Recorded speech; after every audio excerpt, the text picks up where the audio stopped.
This is the Cycling Over 60 podcast, Season 2, Episode 6, Meet My Coach, Part 1, and I'm your host, Tom Butler.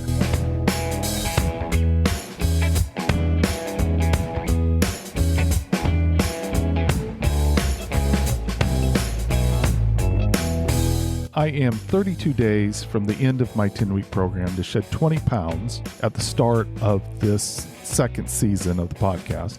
I'm not seeing the weight loss like I would like to, so I might need to extend the program.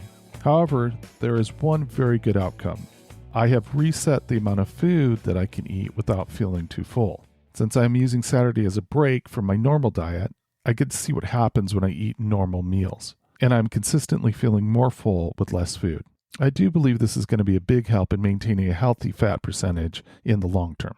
I finished the first week of the Great Cycle Challenge that is going on all the month of September. I did 75 miles of my 200-mile goal. 50 of those miles came doing a ride along the Olympic Discovery Trail. It is a beautiful trail. The only problem was I expected the trail to be a rail trail. That means I expected that the trail would not have very aggressive hills. However, I learned that in fact, it is not a rail trail and did the most difficult climb I have encountered since I started this cycling journey a year ago. I've been trying to keep my heart rate under 155 beats per minute, but on this climb, I let it get up to 164 before I stepped off. At one point, my heart rate got up to 170 beats per minute. That raises a few questions for me. The first is, what does it mean for me to hit a heart rate of 160 and be able to just keep riding? I think it is clear that my max heart rate is not 160 beats per minute, as a typical formula, which is 220 minus age, would put it. This again is making me think about who I can talk to and get some really good advice on how to identify my real max heart rate. The second thing I think about is, can I consistently push my heart rate above 164 and see some gains from doing so? I certainly don't feel like I'm completely out of breath at 164 beats per minute, so I feel that it's okay for me to get my heart rate up that high. The hill we rode was fantastic. I wish I had something like that closer. I needed to step off the bike about 4 times going up the hill. I would love to see if I could get to the point where I could make it up the hill without stopping. I will be trying a new hill that is here close to me. I'll be interested to see if that is as good of a test for me as the hill I did on the Olympic Discovery Trail.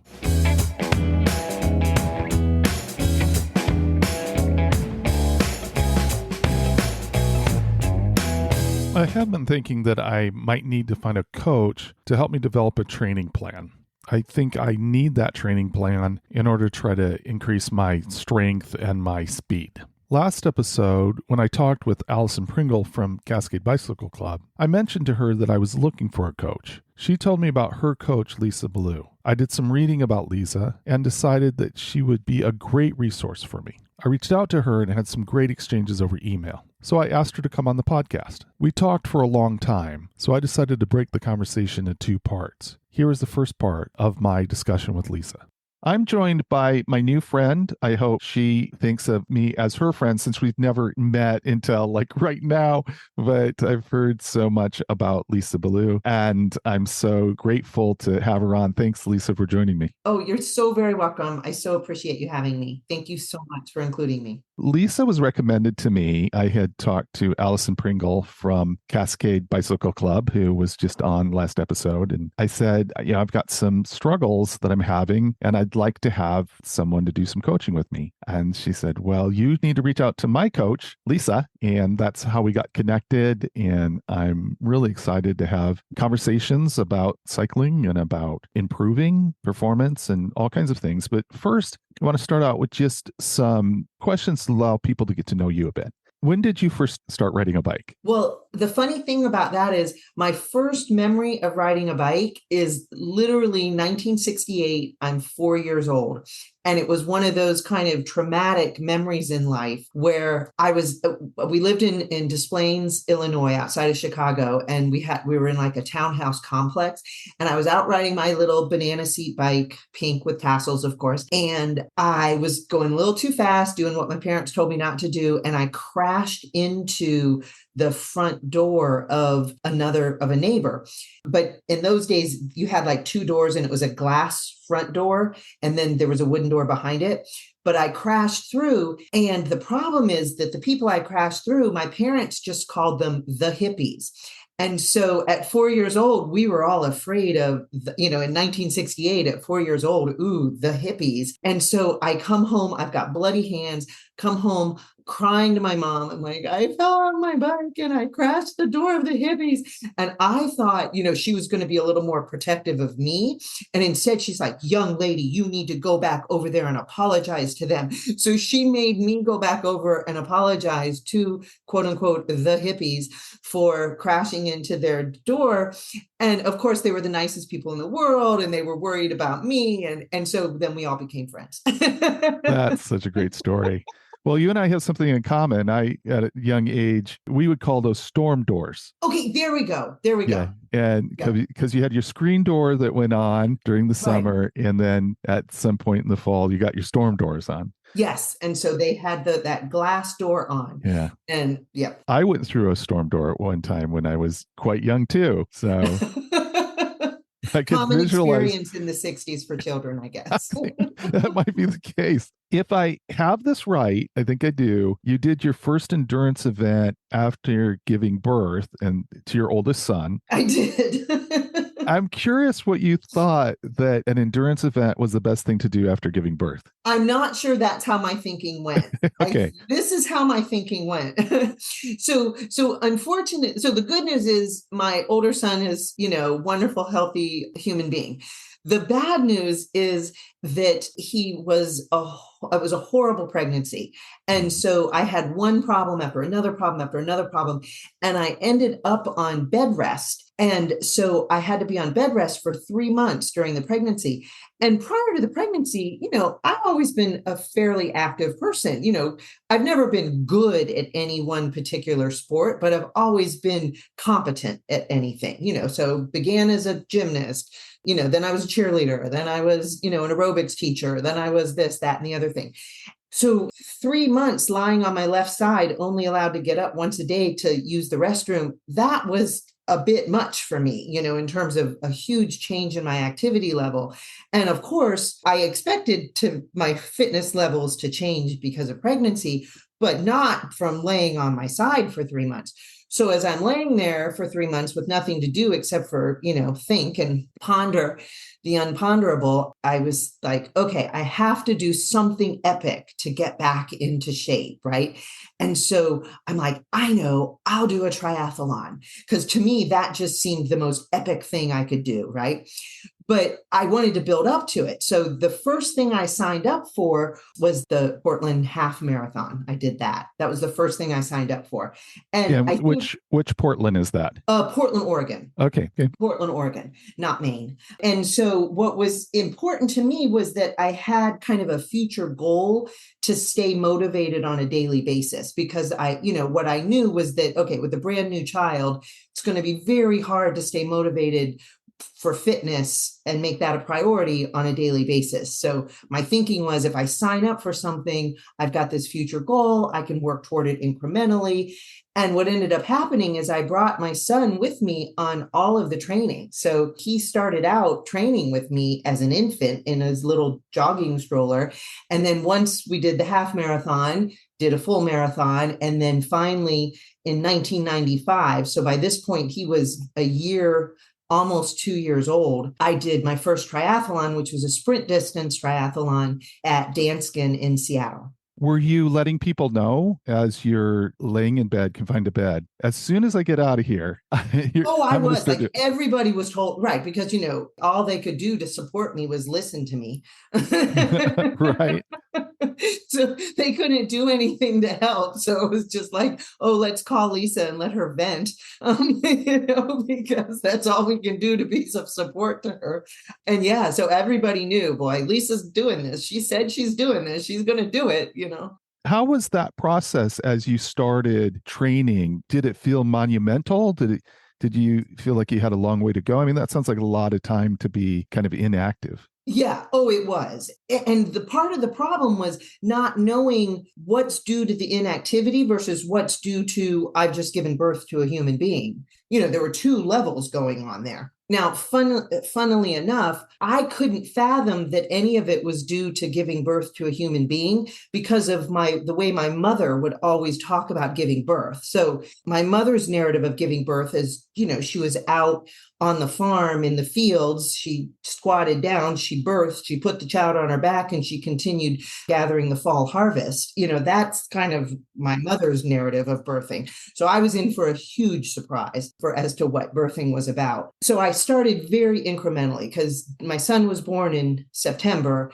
The marathon was in March, if I'm recalling correctly. So I had plenty of time. I just started at 1 mile. Okay, let's just go out and do a mile. Next week, I'm going to go 2 miles. The next week, I'm going to go 3 miles. I literally took it mile by mile and just built myself up. Gotcha. And then when you were 40 years old, you competed in your first full Ironman. Did anyone discourage you from that event at the time? Oh, yes. Oh, yes. And I don't know how many of your listeners know about Florida State, but that's where I went to school, Florida State.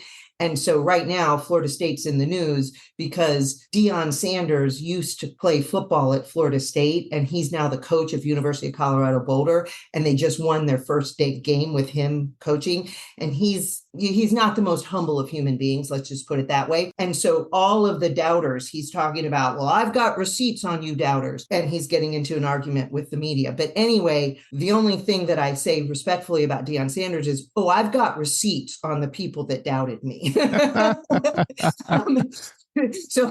that's the end of me talking like Deion Sanders. But what happened was two things, really. One was my knees are congenitally bad. And so like as a child, I was pigeon-toed. And in the 60s, they thought it was wise to put you in these braces where they externally rotated your feet and they had a metal bar and you were attached like that. And so I was in that brace for months. I mean, we've got home video of me trying to stand in that brace, learning to stand in that brace. It's very interesting video.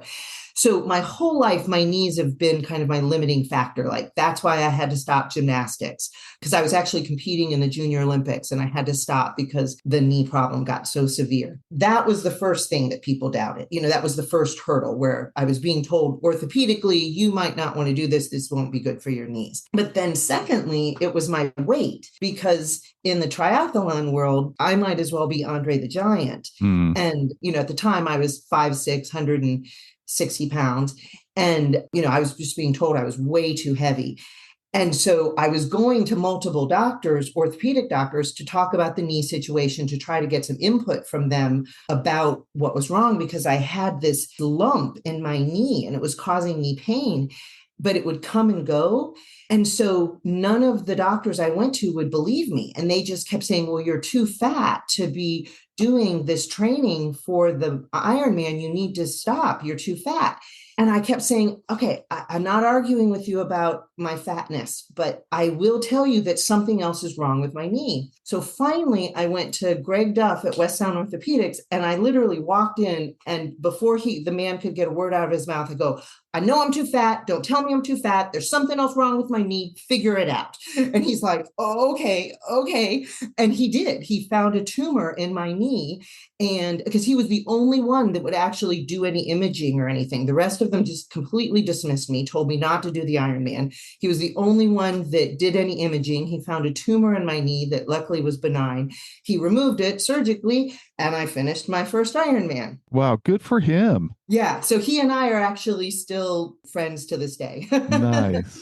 I find the Ironman competition interesting. It's called Ironman, but it seems like it was welcoming to women from very early on. My understanding is that the first woman to compete in the Ironman, her name is Lynn, I think it's Lemaire, and she entered in the second year of the competition. So that's awesome that they were welcoming from the very beginning. I think everybody, you should go look up the story of that year's competition and the second year of the Ironman competition, and also read some things about Lynn Lemaire, because it's just really interesting stories. Oh, definitely. I'm thinking by 2004, when you did your first Ironman, that you felt welcomed as a woman during the Ironman. 100%, 100%. And I would agree with you.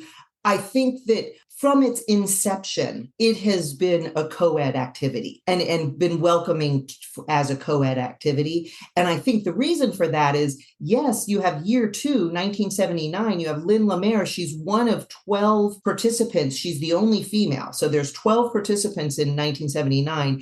She's the only female in it. She comes in fifth. Okay, so she comes in fifth out of 12. And at one point on the bike, she was in second place out of those 12 people. So right from the start, you have some really talented women participating in this. But if you go back to the inception of it, which was about 1975, when a couple named John and Judy Collins moved to Oahu, and they were seeing the Waikiki rough water swim, they were seeing the Honolulu Marathon, they knew about this bike club on the island that did this long 112-mile bike route. And so that couple, John and Judy Collins, kind of had this brainchild of, what if we combined all three and tried to see which focused athlete would be better at the combination of the three events, right? And that's how it started. So it started as this couple, and Judy Collins was very involved in it, right? And so she and her husband kind of challenged each other, like, okay, if you can do it, I can do it. And so it began that way. Their inside joke was, whoever finishes, we'll call them an Iron Man. And so it began, even though, it's Iron Man, it began in this very inclusive co-ed manner. And then I think what just pushed it over the top was in 1980, the Ironman, the organizers, Judy and John, they gave ABC Sports the rights to video it. And so they put it on Wild World of Sports in 1980. And in 1982 was the year that Julie Moss was in it and crawled to the finish. So Julie Moss was like a huge female athlete at the time, and she was expected to win. And she's in first place, and then she breaks down, yards from the finish. And the person in second place, Kathleen McCartney, passes her by, and Julie Moss crawls to the finish. And that's when Ironman exploded in 1982, because everybody saw that and everybody was like, oh my gosh, I have to do that. And then Julie Moss went on to marry Mark Allen, who was another major name in the history of Ironman sports, because he and a man named Dave Scott, they had this thing called the Iron War, and they were two of the biggest athletes, and they were competing year after year and trying to beat each other. So it's been very female inclusive from the very beginning, I think. That's awesome. Did any of those stories motivate you at the time to do it? Or what was, at 40, had you thought for years, I'm going to do this? What was the process and what was the motivation? Well, it evolved. What it kind of evolved, and then it went backwards, and then it backdated itself is the way I would say it, because I did the half marathon, I did the marathon, then I did a sprint distance triathlon. When I did the sprint distance triathlon, which is half-mile swim, 12.4-mile bike, 3.1-mile run, I realized very quickly in the sport of triathlon, this isn't epic. Okay, this is not epic, a sprint distance triathlon. And my whole goal when I was pregnant and deciding, okay, I have to do something epic to overcome this bed rest challenge. I'm like, well, a sprint isn't epic, honey. You're going to have to build up to an Ironman, right? So I'm like, okay, you can do it. By the age of 40, you can make that happen. When I was 38, I did my thinking was 2 halves will make a whole. So I did a half Ironman when I was 38, a half when I was 39, so I could do my full when I was 40. And so that's the way it evolved. But the way it was backdated is I went back and I remembered that my childhood friend who lived next door to me as a child, and we grew up, we spent, 1970 to 1982 together, living next door from one another, and we were very good friends. Once we graduated and went off to college, we kind of lost touch with each other, except for coming back home and, oh, hey, how you doing type thing. But what I remembered is she got into triathlon and she did an Ironman in the early days. So like she had done one right after the Julie Moss thing, and she was good. Like she finished in 12 hours, which is amazing. And so I'm like, oh my gosh, if Laura Allen can do it, I can do it, because I'm like, knew her when she was tiny. I'm as much of an athlete as Laura Allen is. If Laura could do it, I can do it. So it was this interesting backdating of I had a role model that I didn't even realize I had from childhood, who was a dear friend of mine. That's fantastic. Now, did you guys connect at all around Oh gosh, triathlons? yeah. Okay. Yeah. So she, and to this day, I've certainly never beat any of her times. I mean, every event that we've ever done, her time is better than mine. We've never competed together in an event, but we've done similar events. But she made it to Hawaii, and I've yet to do that. I'm still dreaming of Kona. Well, I, for one, am very impressed by your performance. Thank you. And part of it is your goal. And Okay. maybe I can explain a little bit more, but why don't you talk about your stated goal? Okay, so I always joke, and when people are like, "Oh, you're going to do an Ironman. What time do you want to get?" And I'm like, "I want to finish upright before the sponsors take the finish line down. That's Right. my goal." Okay, Right. and they take that finish line down at 17 hours. So 16:59:59 is always my goal. And I think the reason for that is because once you're in something like that, you realize very quickly, okay, there's between 1,000 and 2,000 people in each Ironman race. I'm simply not good enough in order to quote unquote win it. And I'm certainly not good enough to even win my age division. But when you're doing something that less than 1% of the population has done, it truly is a situation where just finishing really is this huge accomplishment. You can kind of let go of that comparison with other people, and you can focus on just kind of your own individual progress and process and challenge and success within it. But kind of what I like about it is I feel like, for adults, triathlon is it's like what it's like for children when you get into youth sports. So most children don't get into youth sports thinking I'm going to be the best, I'm going to win. They get in for the participation, right? They want to participate in this. And for adults, triathlon really lets you do that. Like you're going into it knowing I'm not going to win this. 99% of us aren't going to win it, but it still matters that we're doing it. So it's one of those times when, you can really reap the benefits simply of participating. Participating is good enough on its own. So I kind of came up with this thing where my goal isn't to compete. My goal is to complete. Right. And I feel like if you switch out of that competition mindset where you think, oh, I have to win, which statistically is almost impossible, and if you switch into that, I'm going to complete mentality, then you can enjoy it. Because I think in some ways, competing, it doesn't have to be the enemy of completing, but sometimes it is. And if your first highest priority is completing, you reap all those rewards and benefits of participation, just like you did when you were a child. Yeah, I love that. And again, it's to me, there's this element of yourself and you kind of accept where you are and you're out there to do something epic. I mean, it is epic. I think it's a really impressive way of looking at a sporting event. Yeah. And the exciting thing is once you do them, everybody enters at this different level. You have the people that actually could win. So they're trying to win, right? Okay. You have the people that it's their first time. So so they're just terrified about the logistics of it. You have people like me who've done 14 of them. So I'm just there for a good day. Just give me a good day, let me enjoy my day. So you have all those levels, and there's a level of camaraderie that you can't even fathom. Like everybody helps everybody else. Even the completers, if they needed to, they would stop for a completer if that completer needed them, type thing. There's that level of support of one another. But one of the funniest events was in 2011, I did Coeur d'Alene, and I tested my whole finish upright before the sponsor take the finish line down theory because I wasn't doing well that day. And I was the last person out on the course, and they were shutting the finish line down. And my son, my older son, who ended up doing Ironmans himself, and he actually was one of the competitors, and he was good enough. He did qualify for the World Ironman Championships in Kona. And in 2012, he was the youngest competitor at Kona for the World Ironman Championships. Every race I've done, he's come and supported me. And usually he'll run part of the marathon with me just to encourage me. So he always knows exactly where I am on the course. But in 2011, he knew I was struggling. So he ran ahead to the finish line. And the organizers were literally deflating the finish line.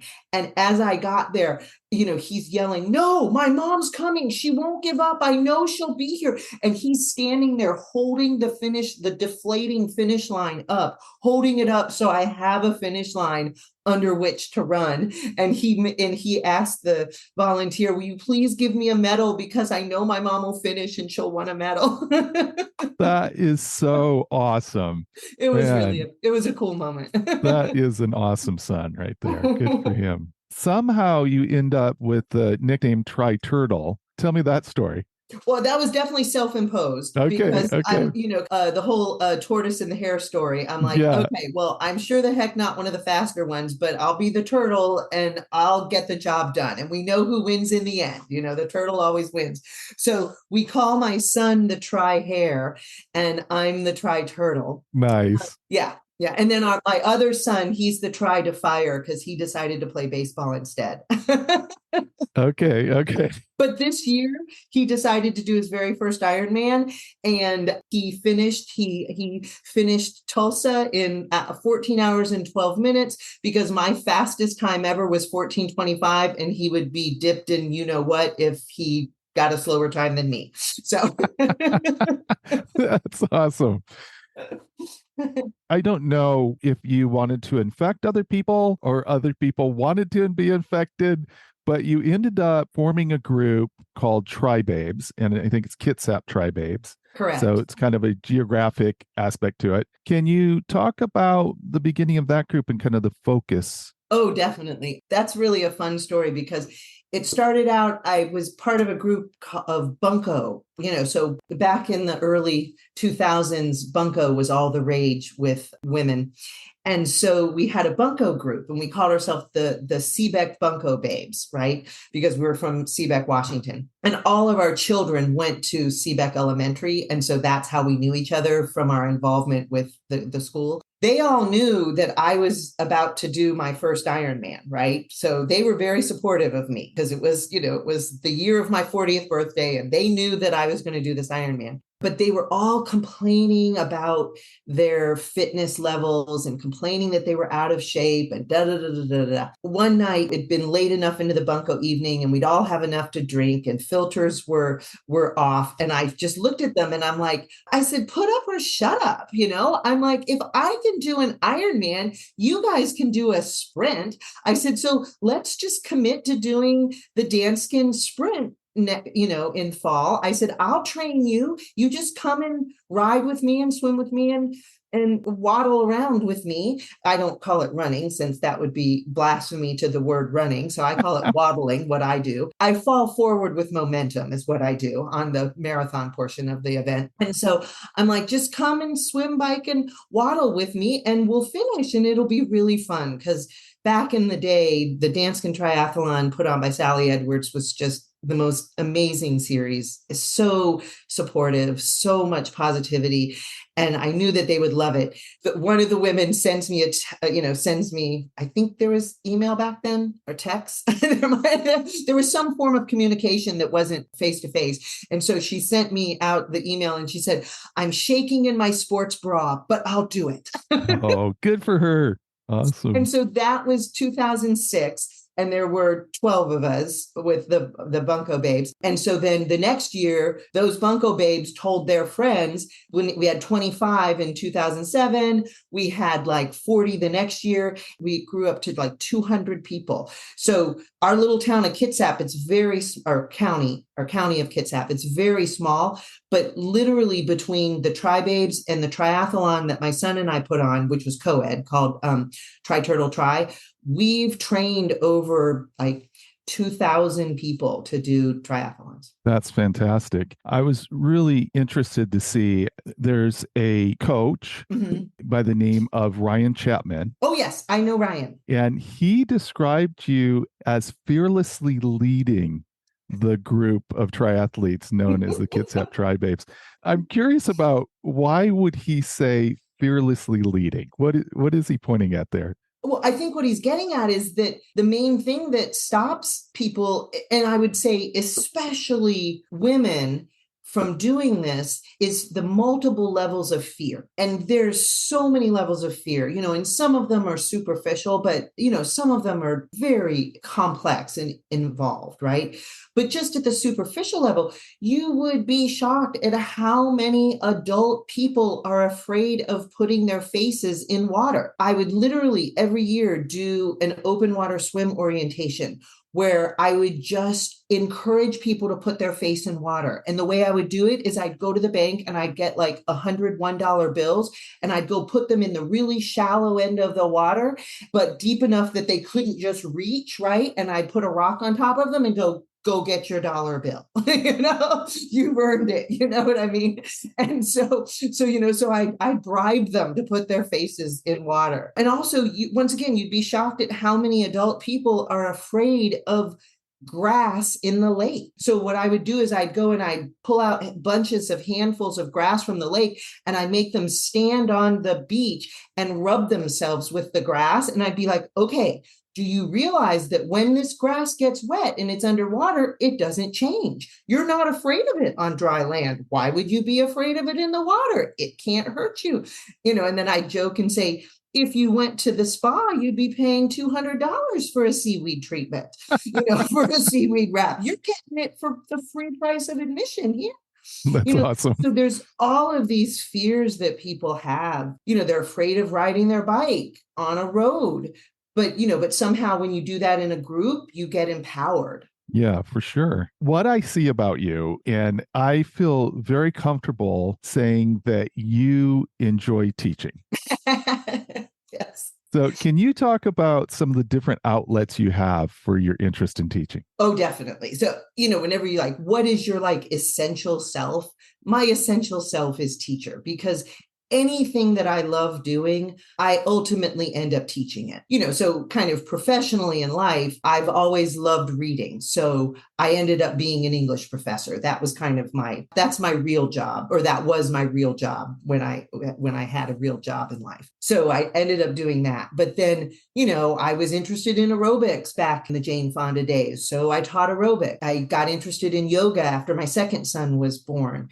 And so then I ended up teaching yoga and co-owned a yoga studio called Expansions Yoga with Cynthia Land, and so then when I got into the triathlon stuff, the coaching kind of became my way of teaching. What general advice would you give people who are starting out doing endurance events later on in life? You're not quite in the Cycling Over 60 Club. Next year. Yeah, next okay, year. so, I have the privilege of that next year. Okay, so knocking on the door, which you'll be welcomed with open arms, I can assure you. Thank you. So in general, if someone's going to start endurance in their 50s or 60s, endurance events, first of all, I guess, do you think it's too late? If I'm 50 or 60 years old, is it too late for me to start doing endurance events? Well, and I would say a firm, strong, declarative no, it is not. And the reason I say that is because through the coaching of the Tri-Babes and through, my son and I directing Tri Turtle Tri, we have seen not just the exception to the rule, not just one or two super agers that have done this. We've seen literally hundreds of people. I can show you my finishing records for the Tri Turtle Tri. Hundreds of people that have never done triathlon. They're over 50, over 55, over 60, over 70. I have an 80-year-old that's done it. They've started at that age and they've done wonderfully and they've been happy that they have, And so I definitely don't think it's too late. I think switching the mentality is one of the most important things. You've got to switch from that compete mentality to the complete mentality. right? Or else you will just put a brick wall up and you will not proceed. And so I think there's something like incredibly liberating about the complete mentality. I think that compete mentality, it's very prescriptive, it's very constrictive, it's very restrictive, whereas the complete mentality is very liberating. The best example I have of that is a woman who, I mean, if you just looked at her, you would think she was an uber athlete, just looking at her, right? Okay.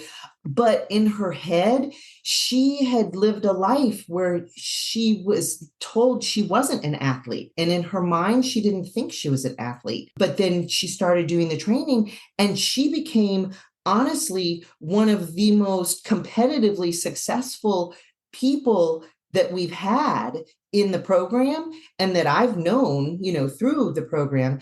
But she never thought of herself that way. And so it was a huge switch in her mind for her to become that. And so I think with people that, that are starting at an older age in life, if they've got to say, my goal is not to be competitive because I'm not going to beat some 25-year-old.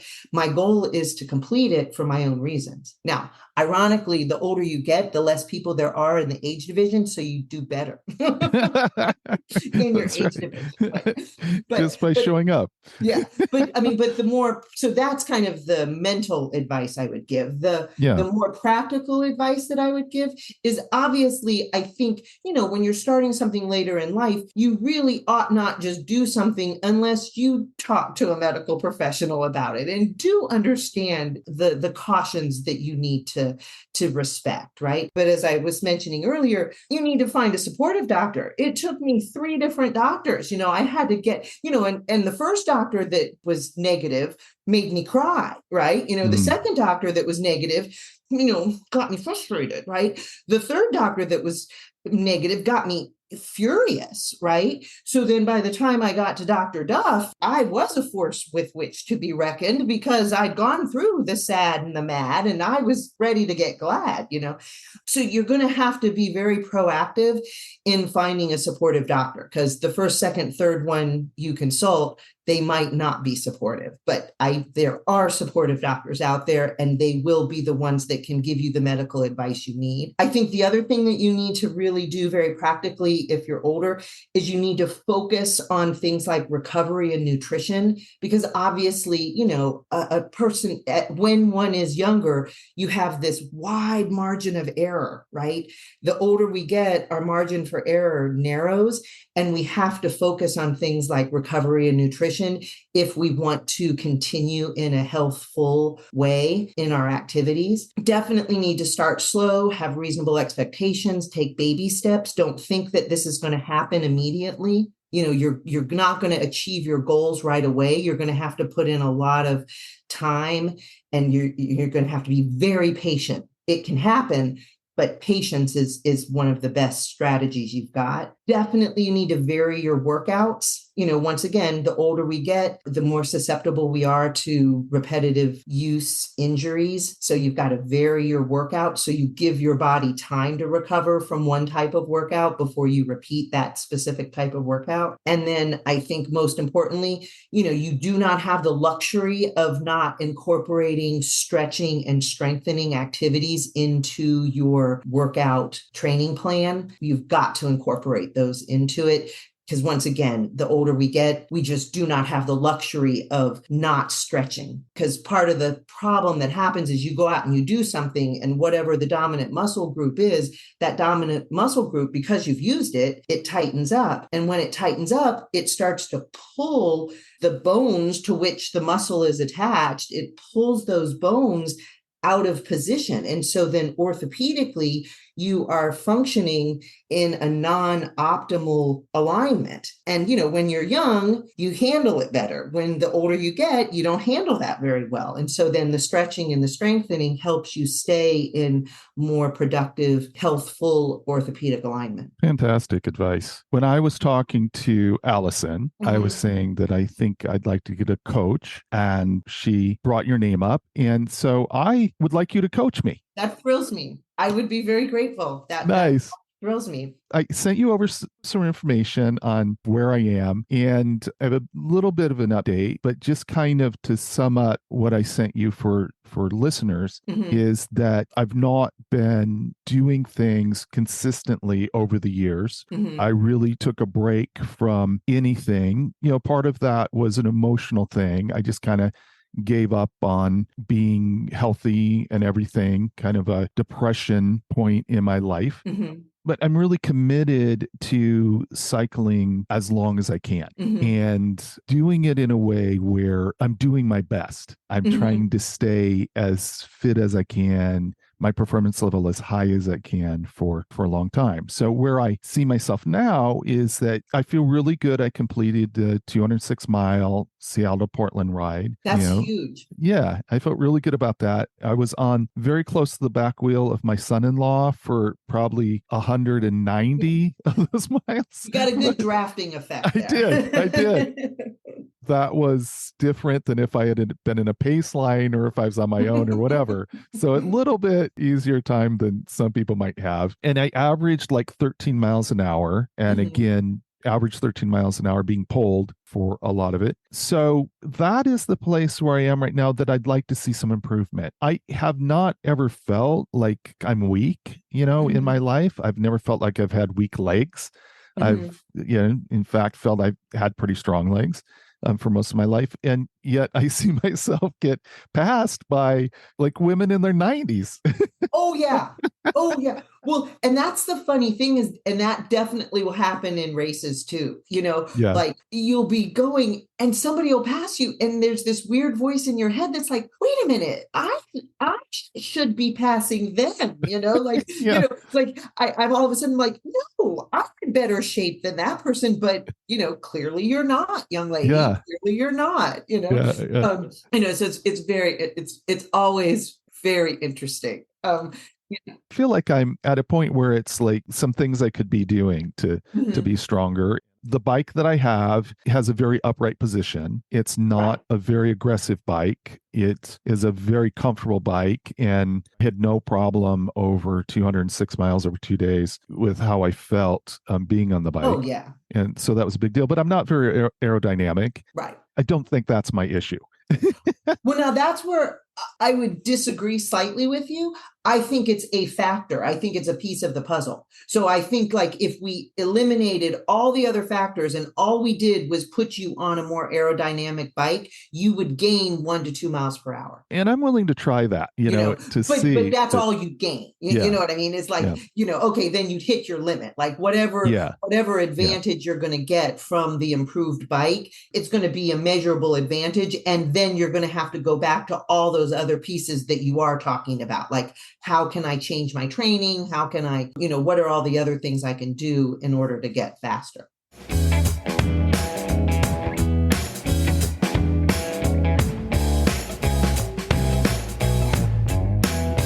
You will hear more from Lisa in my discussion where we turn more into developing a plan for me to achieve some of the goals that I have. I really like Lisa's style and the fact that she has had so much experience training people who are just interested in completing and not competing. I think that makes her perfect for the level of performance I am looking to achieve. Now, she really stressed that I should pursue getting a new bike and a bike that would be more aggressive. I guess I will have to really consider getting something else than what I have. I will do a full report on what I end up doing as far as that is concerned. I'm starting my second week of the Great Cycle Challenge. If you don't know anything about it, please go to greatcyclechallenge.com and learn about the fundraiser. Consider writing it. It is not too late to start this year. Or you can find a link to my campaign page in the show notes. Please consider making a small donation. Any amount helps to fund children's cancer research. If I reach my fundraising goals, I'll increase the number of miles I ride. So you can help motivate me to do more than the 200 miles that is my current goal. Please drop me a note about the charity rides that you like to do. You can find a link to the Instagram and to my email in the show notes. That's it for now. But remember, age is just a gear change.